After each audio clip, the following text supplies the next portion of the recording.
오늘은 어버이 주일과 어린이 주일로 함께 드립니다. 하나님이 우리에게 주신 가장 큰 은혜가 있다면, 가장 큰 축복을 있다면 바로 하나님께서 우리에게 믿음의 가정을 주신 겁니다. 우리가 즐거운 우리 집이라는 이런 노래 가사 중에 보면 즐거운 곳에서는 날로라여도 나 쉴 곳은 작은 집, 내 집뿐이니 이런 내용이 담겨 있습니다. 여러분, 요즘 연휴를 맞이해서 세상에는 즐거운 것이 많죠? 연휴를 맞이해서 세상에는 날 오라는 것이 참으로 많이 있습니다. 그러나 세상에는 즐거운 것이 많고 날 오라는 것이 많이 있어도 내가 쉴 곳은 내 집뿐이라는 고백이 바로 이 노래 속에 담겨져 있습니다. 우리가 알듯이 하나님께서는 바로 아담을 만드시고 세상 모든 것을 아담에게 주셨습니다. 그러면 우리는 이렇게 생각할 수 있죠? 하나님이 모든 것을 아담에게 주셨다면 아담은 행복한 삶을 살 수 있었을 것이다. 우리는 이런 생각을 할 수가 있습니다. 그러나 하나님이 아담에게 모든 것을 주셨지만 여전히 아담의 마음은 공허했습니다. 여러분, 하나님께서 모든 것을 걸작품으로 만드셔서 인간에게, 아담에게 주셨지만 바로 이 아담의 마음에는 완전한 것이 없었다는 겁니다. 행복한 마음이 없었다는 겁니다. 그 이유는 뭘까요? 바로 아담이 독처하는 것이 좋지 않았기 때문입니다. 여러분, 하나님은 모든 것을, 이 세상을 아름답게 창조하셨지만 아담을 보시고 독처하는 것이 좋지 아니하셨다고 말씀합니다. 결국 우리가 하나님께서 세상을 창조하셨을 때 인간을 만드심으로 하나님은 세상의 모든 것들을 다 만드셨다. 우리가 이렇게 생각할 수 있지만 결국 하나님의 마지막 완전한 창조품은 뭐냐면 가정이라는 것을 잊어서는 안 됩니다. 그래서 하나님은 아담을 깊이 잠들게 하시고요. 그리고 아담의 갈빗대로 하와를 만드셔서 가정을 이루게 하셨습니다. 여러분, 아담이 모든 것을 소유해도 공허하고 행복하지 못했는데 바로 가정을 갖게 되고 그 이후에서야 바로 행복한 삶을 누리며 살 수 있었습니다. 우리는 이것을 통해서 무엇을 알 수 있냐면 사람이란 존재는 바로 혼자서는 진정한 만족과 행복을 누릴 수 없다는 것을 우리가 깨달을 수 있습니다. 우리가 예를 들어서 여러분들이 만약에 억만장자라고 생각해 보세요. 정말 세상에 엄청난 부자라고 생각해 보세요. 그런데 문제는 내가 억만장자인데 이 세상에는 딱 나 한 사람뿐만 산다고 생각해 보세요.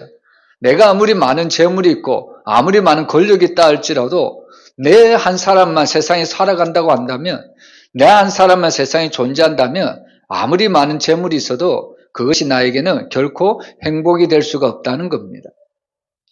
그래서 정말 진정한 행복은 우리가 어떻게 누릴 수 있냐면 바로 나의 가까운 이웃으로부터, 나의 가까운 가족으로부터 우리가 진정한 행복을 누릴 수가 있다는 겁니다. 여러분, 우리 한국 속담에도 콩 한 조각도 우리가 나눠 먹는다는 그런 이야기가 있지 않습니까? 여러분, 콩 한 조각도 우리가 나누어 먹는다면 그것이 정말 우리에게 진정한 기쁨이고 진정한 행복이라는 말씀입니다. 여러분, 하나님께서 결국 이 아담에게 하와라는 아름다운 아내를 주시고 그리고 아름다운 가정을 만들어 주신 후에 모든 것들이 하나님이 보시기에 심히 아름다웠다고 우리에게 말씀해 주고 있습니다. 그래서 결국 가정이라는 것은 하나님의 천지 창조의 마침표라는 것을 우리가 알 수 있습니다. 여러분, 우리가 어떤 글을 적을 때 어떤 문장을 적죠? 근데 그 문장에 마침표를 꼭 찍어야만 그 글이 완성이 되는 것을 볼 수가 있습니다. 근데 우리가 어떤 글을 적는데 계속해서 쉼표만 적으면 어떻게 될까요? 이 책은 완성이 될 수가 없다는 이야기입니다. 아무리 짧은 글이라 할지라도 이 글에 마침표를 딱 찍어야만 이 책이 완성이 되는 것과 같은 이치입니다. 여러분, 오늘 하나님께서 만드신 가장 걸작품은 사람이기도 하지만 바로 하나님은 가정을 만들어 주신 것이 우리에게 주신 가장 행복한 선물임을 여러분들 믿으시길 바랍니다. 그래서 오늘 우리는 이 가정을 어떻게 하면 행복한 가정, 어떻게 하면 하나님의 은혜가 차고 넘치는 가정이 되게 할까? 우리는 늘 한 번 생각해 봐야 합니다. 여러분, 한 나라에는 국민들이 있죠? 근데 국민들이 자주 주장하는 것이 뭐냐면 권리만 주장합니다. 이러면 한 나라에서 국민들이 권리만 주장하면 그 나라가 건강한 사회, 건강한 나라가 될 수 있을까요? 여러분, 진정한 한 나라가 행복하려면, 진정한 건강한 나라가 되려면 그 속에 속한 모든 국민들이 자기에게 주어진 의무를 다할 때 바로 이 한 나라는 건강할 수 있고 행복해질 수도 있다는 겁니다. 그래서 우리나라에는 국민에 대한 의무들이 많이 있잖아요. 뭐 국방의 의무, 납세의 의무, 교육의 의무, 여러 가지들 많이 있잖아요. 이런 의무들을 다할 때 우리나라는 건강한 사회요, 건강한 나라가 될 수 있다는 말씀입니다. 마찬가지로 가정도 마찬가지죠. 여러분, 가정도 내가 권리만 주장하기보다는 의무를 다할 때 우리 가정은 행복한 가정이 될 수 있다. 우리는 이렇게 생각을 해야 합니다. 제가 전에도 말씀드렸지만 가정이라는 곳은 어떤 곳이냐? 가정은 행복을 채굴하는 곳이 되어서는 안 됩니다. 여러분, 어떤 가정을 보면 나의 행복만 주장하는 가정이 있거든요. 아버지로서 자녀들에게 헌신만 요구하고 남편은 아내에게만 헌신만 요구하는 그런 잘못된 남편이 있는 것을 볼 수 있습니다. 그래서 그의 이름이 어떤 이름입니까? 남편입니다. 무슨 의미인지 아시겠습니까? 남의 편이라는 이야기입니다. 여러분, 가정에서 권리만 주장하면, 가정에서 행복만 채굴하다 보면 결국에 그 가정 안에는 행복이라는 것이 다 사라질 수밖에 없다는 거죠. 그래서 가정이라는 것은 행복을 채굴하는 곳이 되는 것이 아니라 행복을 저축하는 곳이 되어야 합니다. 비록 힘들고 어려워도 우리가 조금씩 저축해야 내 미래가 행복이 보장되는 것처럼 가정에서도 내가 섬기고 봉사하고 사랑할 때 우리 가정은 행복이 차고 넘치는 곳이 될 수 있다는 말씀입니다. 그래서 저는 오늘 이 어린이 주일과 어버이 주일을 맞이해서 정말 자녀는 부모에게 그 도리를 다해야 되고요. 또 부모는 자녀에게 그 해야 될 책임이 있다는 것을 오늘 성경은 우리에게 말씀해 주고 있습니다. 여러분, 보통 교회마다 이제 5월 첫 주는 어린이 주일, 5월 둘째 주는 어버이 주일로 지키잖아요. 근데 이제 우리 교회는 이것을 한꺼번에 모아서 이제 예배를 드리다 보니까 과연 이 본문을 어디서 찾을까 좀 고심을 많이 했는데 오늘 에베소서에서 부모에 대한 말씀도 나오고 자녀에 대한 말씀도 나오더라고요. 저는 이 말씀을 통해서 부모가 자녀에 대한 책임, 또 자녀가 부모에 대한 책임을 한번 나누어 보면서 오늘 우리에게 주신 이 가정을 하나님이 기뻐하시는 가정으로 만들어가기를 주의 이름으로 축원합니다. 여러분, 첫 번째로 우리는 부모에 대한 자녀의 책임을 볼 수가 있습니다. 여러분, 자녀는 부모에게 무엇을 다해야 될까요? 자녀는 부모에게 효도를 해야 합니다.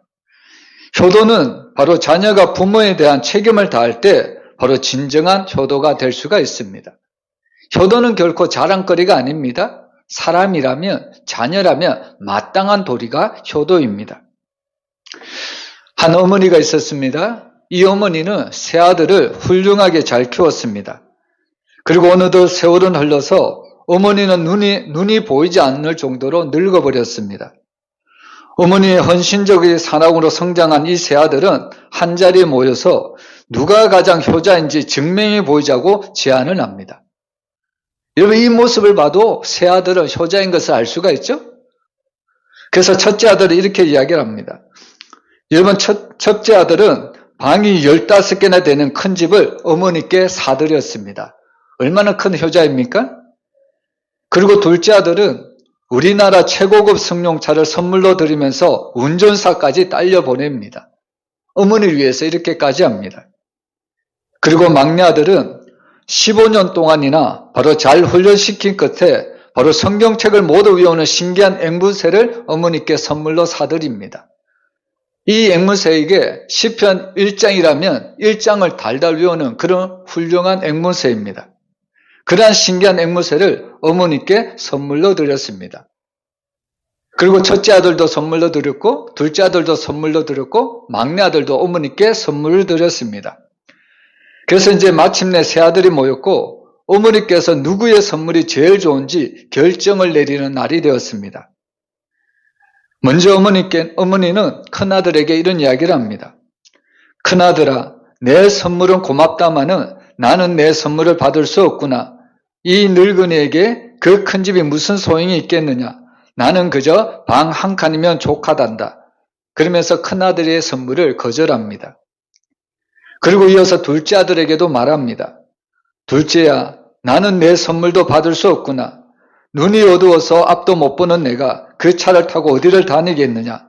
그러면서 둘째 아들의 비싼 승용차도 거절을 합니다. 그리고는 막내 아들에게 이런 이야기를 합니다. 막내야, 나는 내 선물이 제일 좋단다. 그러면서 이어지는 말이 정말 걸작품입니다. 이 어머니는 막내 아들에게 나는 내 선물이 제일 좋다고 말하면서 뭐라고 이야기하냐면 나는 내가 보내준 닭이 너무 맛있었단다. 여러분, 막내 아들이 어머니에게 무엇을 선물했나요? 앵무새를 선물했잖아요. 근데 이 어머니는 닭인 줄 알고 잡아먹었다는 이야기입니다. 그것을 어머니는 너무나도 흡족히 여겼다는 말씀입니다. 여러분, 오늘 말씀해 보면 부모에 대한 자녀의 책임을 무엇이라고 이야기하냐면 첫 번째로 부모님에게 순종하라고 말합니다. 우리 에베소서 6장 1절 같이 읽어보겠습니다. 자녀들아, 주 안에서 너희 부모에게 순종하라. 이것이 옳으니라. 여러분, 자녀의 도리는 분명히 하나님의 말씀에 나와 있습니다. 여러분, 하나님이 시내산에서 모세에게 십계명을 주시죠? 근데 그 십계명은 첫 번째에서 네 번째 계명까지는 하나님에 대한 계명이고 다섯 번째부터 그리고 마지막 10번째 계명은 사람에 대한 도리에 대한 계명입니다. 근데 사람에 대한 도리의 계명은 그 첫 번째 계명이 뭐냐면 내 부모를 공경하라는 말씀입니다. 우리가 사람과의 그런 모든 관계에 있어서 가장 최우선 순위 되는 것이 뭐냐면 부모를 우선시하고 부모를 공경하는 것이 사람과의 관계에서 첫 번째라는 것을 우리에게 말씀해 줍니다.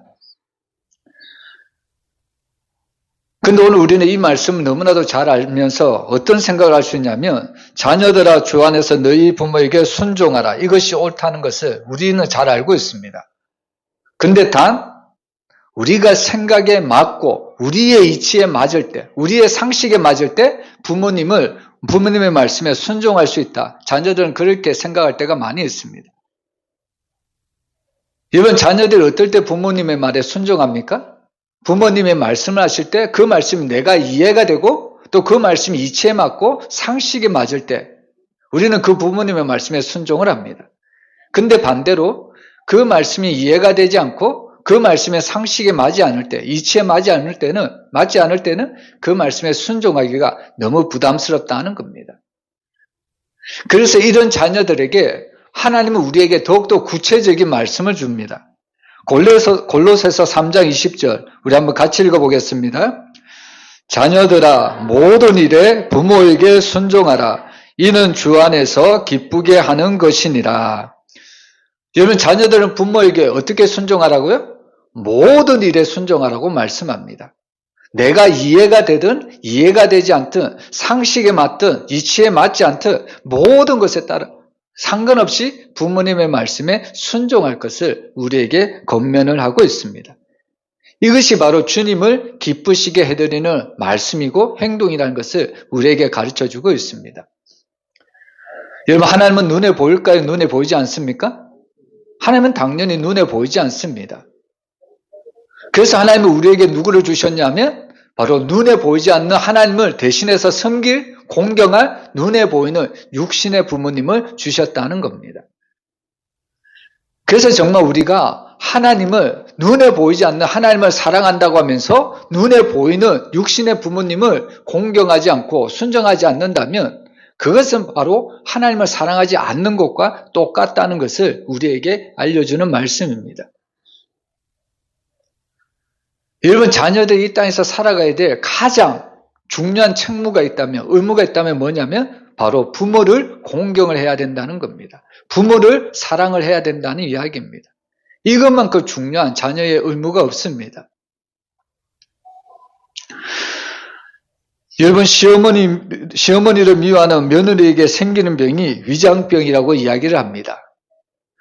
여러분, 이 병은 평안을 못 누리며 오는 병이라는 것을 우리에게 알려주고 있죠. 어떤 며느리가 바로 위장병이 들어서 병원에 왔다 갔다 하는데 알고 보니까 시어머니를 너무나도 미워하다가 위장병에 걸렸다는 겁니다. 그러던 어느 날 바로 이 며느리는 대학 동창을 만나 그 친구 집에 놀러 갔는데 그 집에도 그 친구의 시어머니가 너무나도 사납게 생겼고 너무나도 말도 안 되는 것을 이 며느리에게 바로 이야기하는 것을 이 친구는 들었습니다. 근데 놀랍게도 이 며느리는 그의 시어머니가 어떠한 이야기를 하든지 예 어머니 알겠습니다 하면서 늘 순종을 했다는 겁니다. 이 모습을 가까이서 보던 친구는 너무나도 놀랐습니다. 그래서 물어봤겠죠? 아니 어떻게 이치에도 맞지 않고 상식에도 맞지 않는데 어떻게 그 시어머니의 말에 모두 다 예라고 순종할 수 있느냐? 어떻게 그 시어머니 말에 다 따를 수 있느냐? 이런 이야기를 합니다. 그때 이 친구는 이런 이야기를 합니다. 나는 하나님의 은혜로 우리 시어머니를 섬긴다고 그런 이야기를 합니다. 여러분 비록 시어머니가 이치에 맞지 않는 말을 한다고 할지라도 그 말씀이 하나님의 말씀에 바로 부모를 공경하라는 말씀이 있기 때문에 그 말씀에 따라서 바로 그 시어머니를 순종하며 섬긴다는 것을 이야기를 하고 있습니다. 그러면서 더 큰 이야기를 하는데요.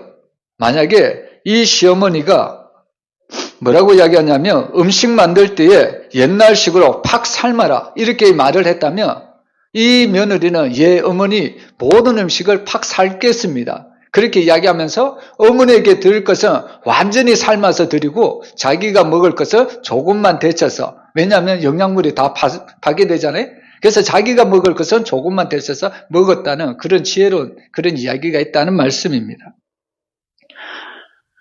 여러분 우리가 세상을 살아갈 때 특별히 부모님의 말씀은 여러분 부모님이 배웠든 안 배웠든지 간에 그 말씀을 바로 하나님은 그 말씀에 순종할 것을 우리에게 가르쳐주고 있습니다.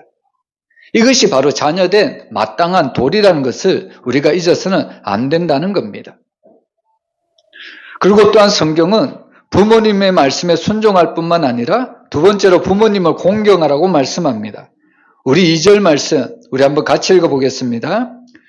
내 아버지와 어머니를 공경하라. 이것이 약속에 있는 첫 계명이니.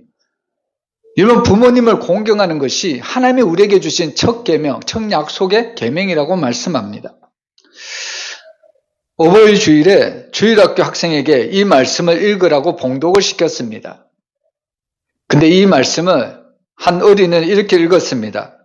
내 아버지와 어머니를 공격하라. 이 어린이가 아무래도 한글을 잘 몰랐던 모양입니다. 여러분 어떻게 보면 이 말씀이 참 우리에게 우습게 다가올 때도 많이 있지만 그런데 사실 이 말씀이 오늘날 여전히 자녀들에게 정말 나를 낳아준 그 부모님을 공경하는 것이 아니라 공격하는 그런 나쁜 자녀들이 너무 많다는 것을 우리가 알 수가 있는 거죠. 여러분 오늘 우리는 이 말씀처럼 우리 부모를 늘 하나님의 말씀으로 우리는 늘 공경하며 살아가야 될 줄로 믿습니다. 여러분 순종이 의지적인 측면을 강조하는 단어라면요. 공경은 정서적 측면이 더욱더 강조된 단어라고 할 수가 있습니다. 이 공경이라는 말은 헬라어로 티마오라는 단어가 쓰여졌는데 굉장한 가치를 지니는 대상에 대한 부드럽고도 친밀한 반응을 뜻하는 이야기입니다. 여러분 부모는 어떤 존재일까요? 여러분 부모는 자녀에게 있어서 어마어마한 존재입니다. 마치 산 같은 존재입니다. 여러분 부모는 무엇으로도 대체할 수 없는 존재가 부모라는 존재입니다. 그래서 자녀는 항상 그 부모를 너무나도 귀하게 여겨야 된다는 겁니다. 귀한 가치로 여겨야 된다는 겁니다. 그렇게 귀하게 부모를 그렇게 귀하게 가치를 여기면 그 부모에게 어떻게 해야 될까요? 사랑으로 섬기고 헌신으로 섬기고 바로 그 부모를 정말 나의 생명을 다 들여가면서까지 부모를 사랑하는 것이 참된 공경의 모습이라는 것을 우리에게 보여주고 있습니다. 여러분 부모의 공경은 행동뿐만은 아니라 우리의 마음속으로도 우리의 정서적으로도 늘 부모를 사랑하고 공경해야 된다는 것을 성경은 우리에게 알려주고 있습니다. 여러분 사실 이 공경이라는 단어는 원어를 살펴보면요. 무겁다는 뜻을 가지고 있습니다.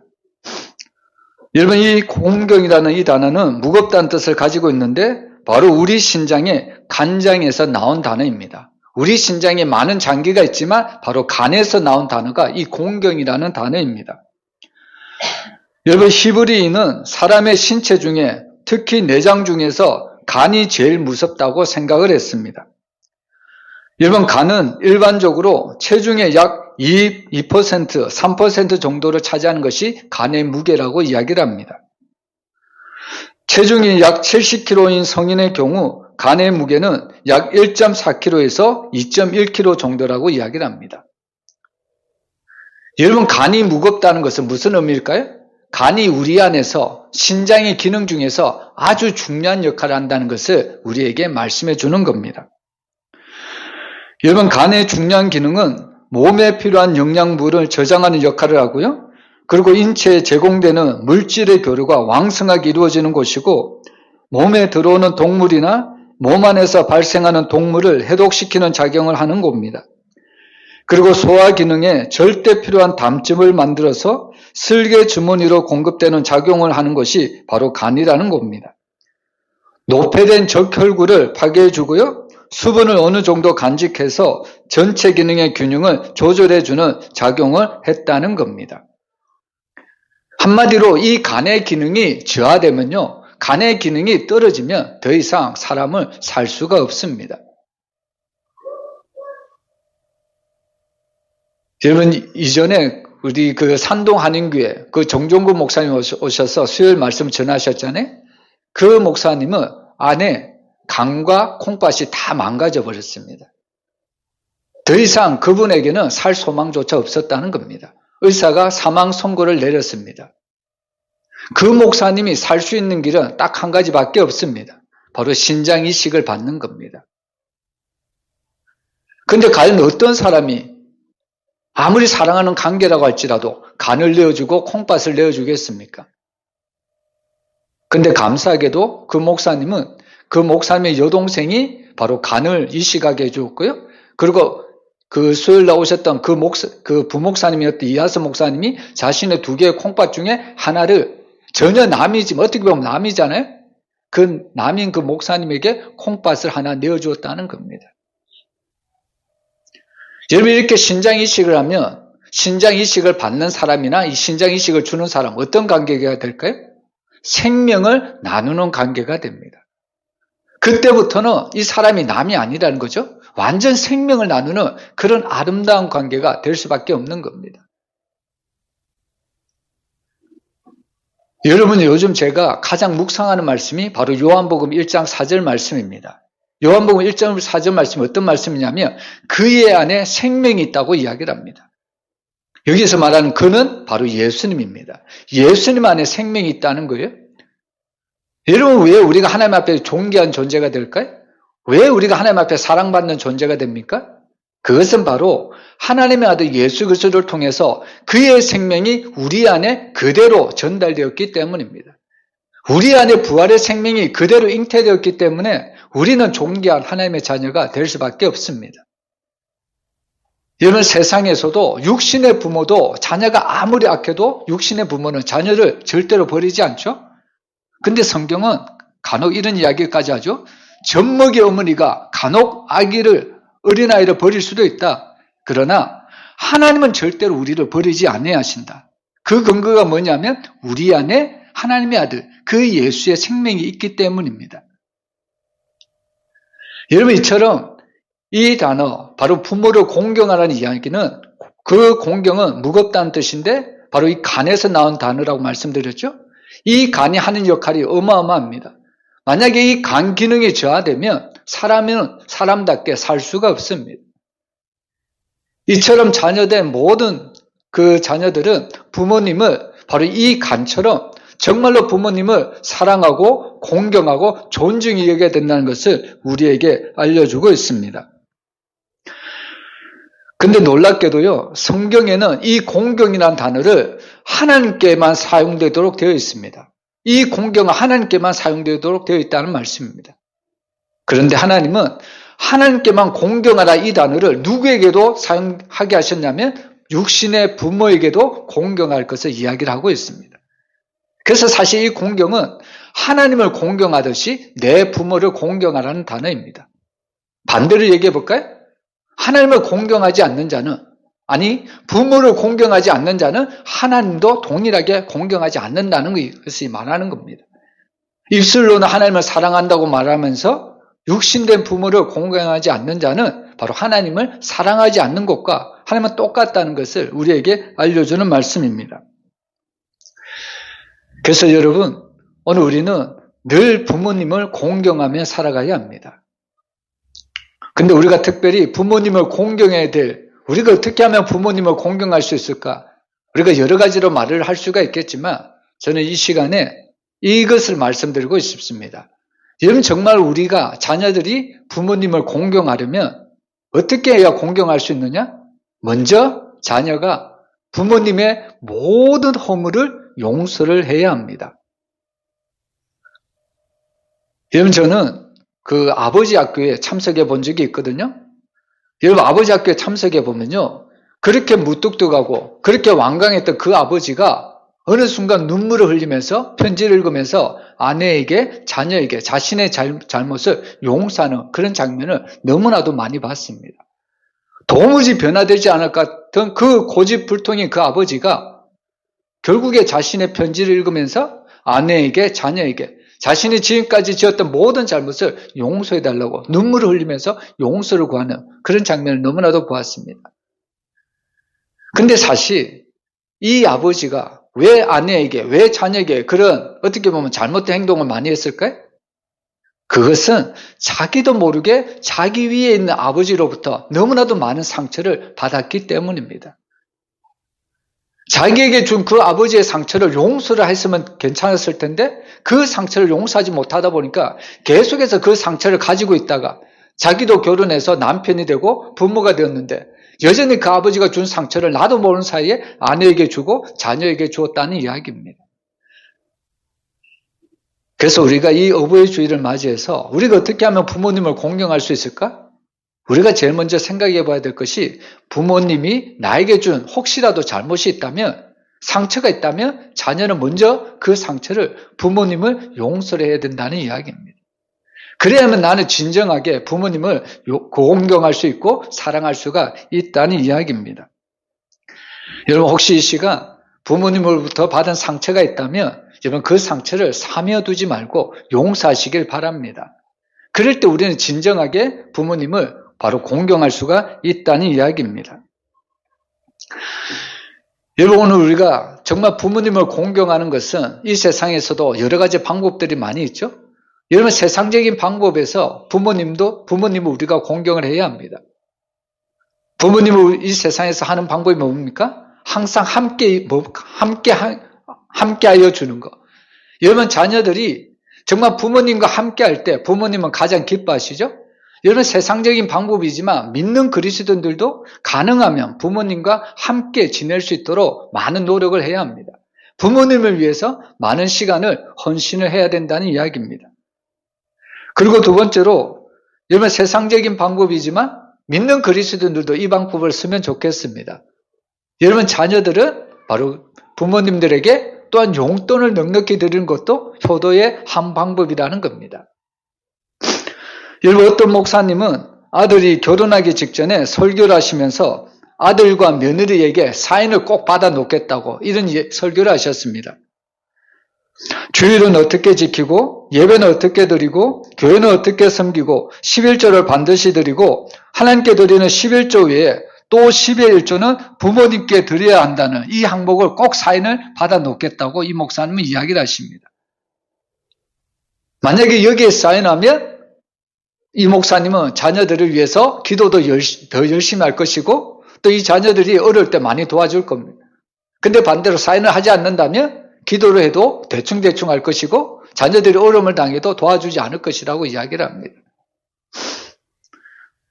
여러분, 가끔 어떻게 보면 자녀들이 부모님을 위해서 뭔가 들을 때 참 많이 있죠? 그럴 때 부모님 뭐라고 이야기합니까? 됐다.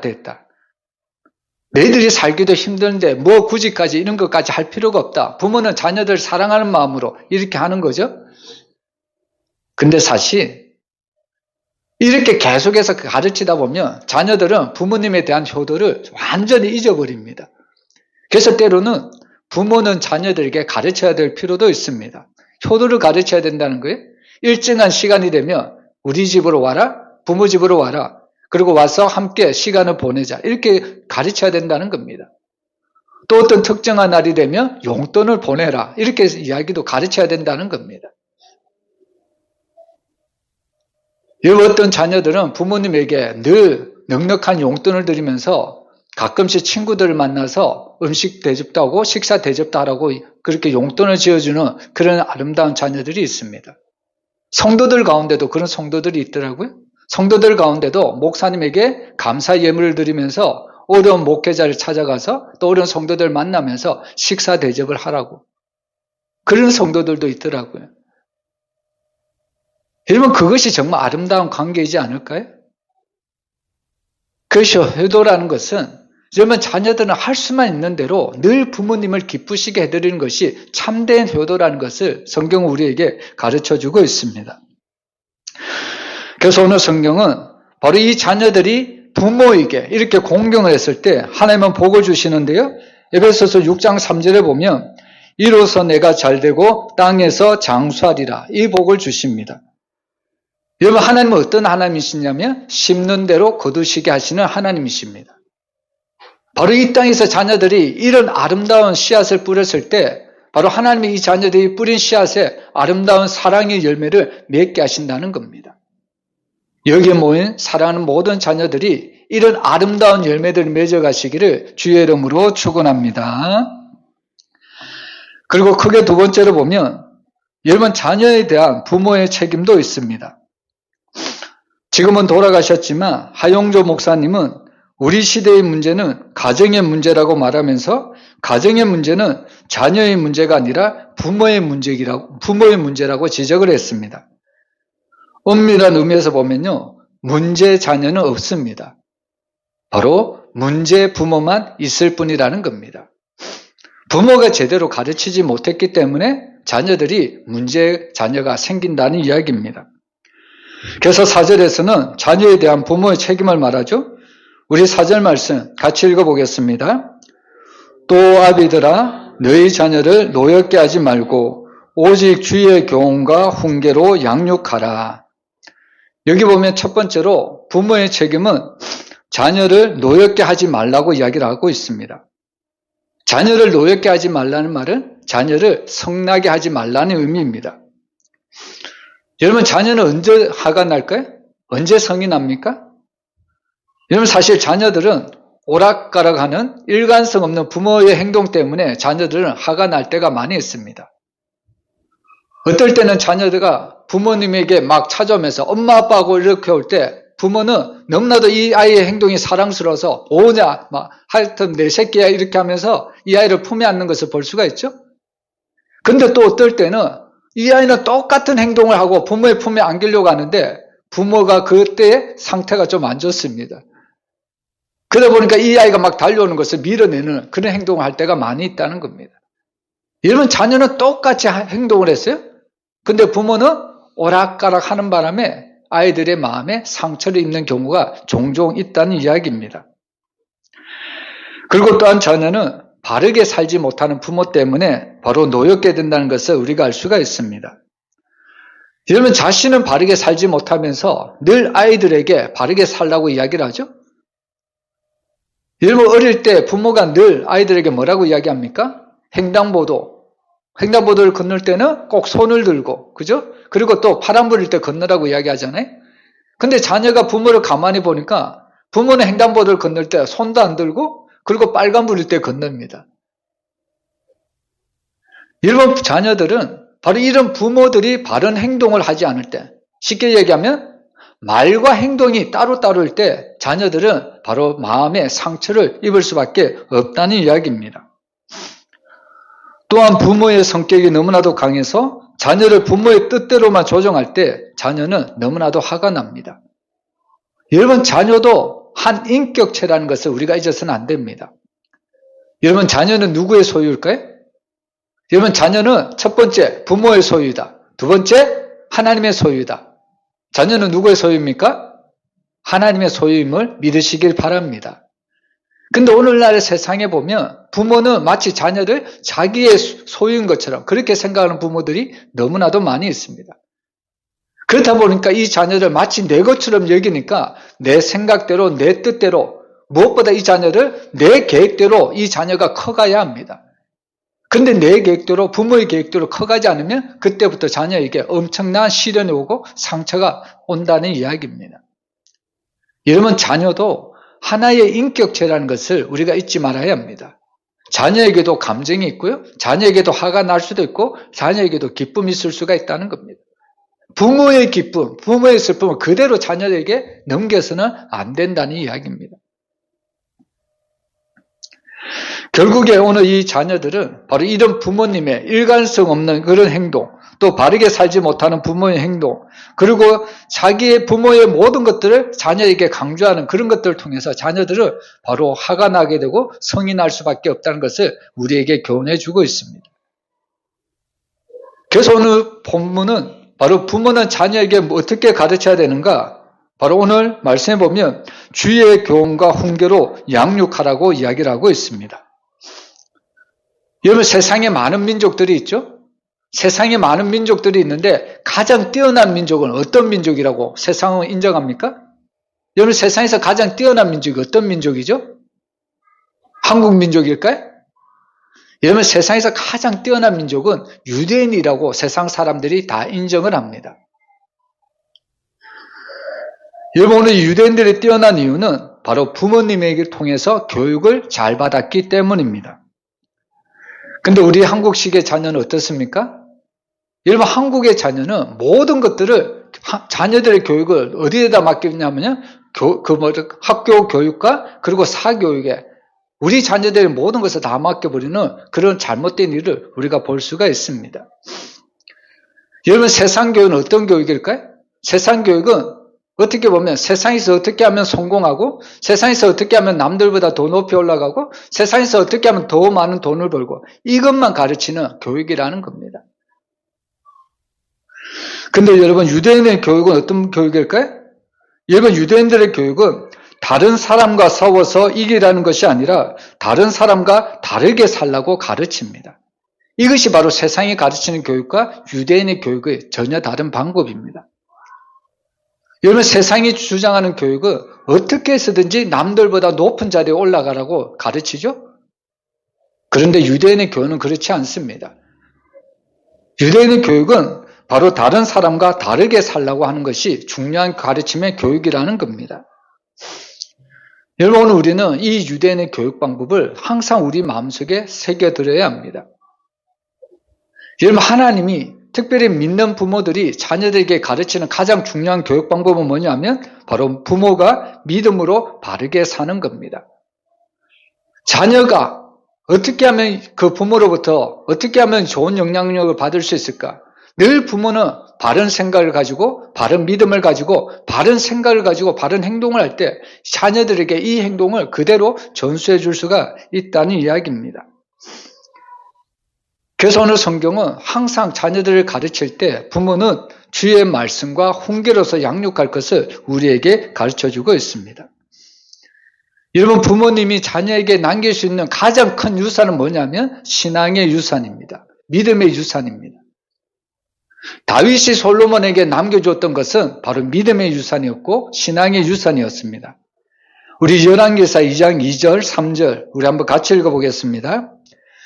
내가 이제 세상 모든 사람이 가는 길로 가게 되었노니 너는 힘써 대장부가 되고 내 하나님 여호와의 명령을 지켜 그 길로 행하여 그 법률과 계명과 율례와 증거를 모세의 율법에 기록된 대로 지키라. 그래야면 내가 무엇을 하든지 어디로 가든지 형통할지라. 아멘. 여러분, 다윗은 솔로몬에게 무엇을 남겨주었을까요? 그의 왕국을 남겨주었습니까? 그의 재물을 남겨주었습니까? 여러분, 그것을 남기기보다 오늘 다윗은 솔로몬에게 먼저 믿음을 남겨주었다는 겁니다. 너는 힘써 대장부가 되라는 겁니다. 어떤 대장부가 되라는 거예요? 믿음의 대장부가 되라. 신앙의 대장부가 되라. 하나님을 결코 떠나지 말라. 늘 하나님의 말씀을 주야로 묵상하라. 그러면 내게 하는 모든 것들이 형통할 것이라고 오늘 다윗은 그의 마지막 임종시에 자신의 아들 솔로몬에게 이런 유언을 남겼습니다. 여러분, 오늘 우리도, 저와 여러분도, 모든 부모도 언젠가는 세상을 떠날 수밖에 없습니다. 근데 세상을 떠나는 날, 오늘 우리는 자녀들에게 과연 무엇을 남기고 떠나야 될까요? 그리고 또한 부모가 세상을 떠난 후에 자녀들이 과연 세상을 떠난 부모를, 나의 부모는 어떠한 부모라고 과연 기억되기를 원하고 계십니까? 여러분, 오늘 우리는 이 가정의 달을 맞이해서 정말 부모는 항상 자녀에게 하나님의 말씀과 교훈으로 양육을 해야 된다는 것을 잊어서는 안 됩니다. 우리가 할 수만 있는 대로 물론 좋은 환경을 물려주는 것도 좋지만 그러나 그것들보다 더 중요한 것은 하나님을 믿는 신앙을 바로 물려줘야 된다는 겁니다. 우리가 새벽에 시편 말씀을 보지만 여러분, 다윗이 자기가 능력이 많아서 힘이 커서 그가 늘 승리했던 것이 아닙니다. 그는 싸움에 나가기 전에도, 전쟁터에 나가기 전에도, 또 전쟁터에서 이기고 난 후에도 늘 그가 일관되게 했던 행동이 뭐냐면 여호와를 의지했다는 사실입니다.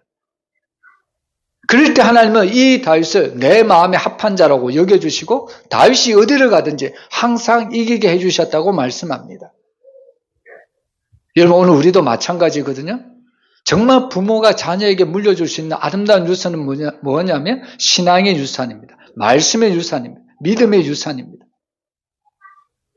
우리가 앞에서 찬송을 불렀지만 정말 어머니가 이 아들에게 늘 찬송을 불러주고 말씀을 가르치고 기도해 준 것, 결국 이 자녀들은 그 말씀, 그 기도, 그 찬양 소리를 잊지 않는다는 겁니다.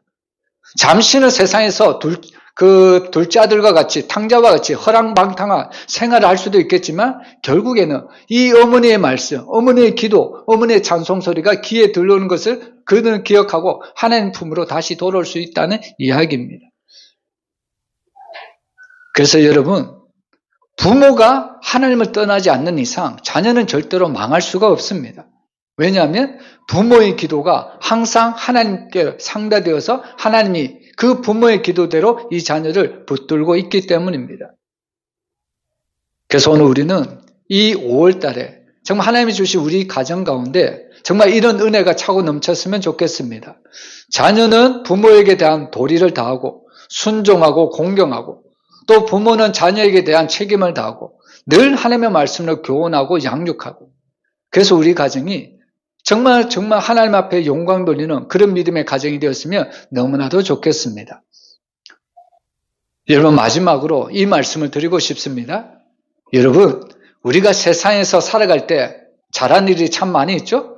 그런데 우리가 세상을 살아가면서 가장 잘한 일이 있다면, 여러분이 이 세상을 살면서 가장 잘한 일이 있다면 무슨 일이냐? 예수를 믿은 겁니다. 내가 예수를 믿었기 때문에 내가 구원을 받고요. 내가 예수를 믿었기 때문에 그 예수를 우리 자녀들에게 증거할 수가 있고 그 예수를 믿었기 때문에 우리 가정이 구원을 받고 천국에 갈 수가 있습니다. 여러분, 오늘 우리 사랑하는 성도들의 모든 가정이 예수를 믿고 구원받고 천국 가는 그런 복된 가정이 되시기를 주의 이름으로 축원합니다. 기도하겠습니다.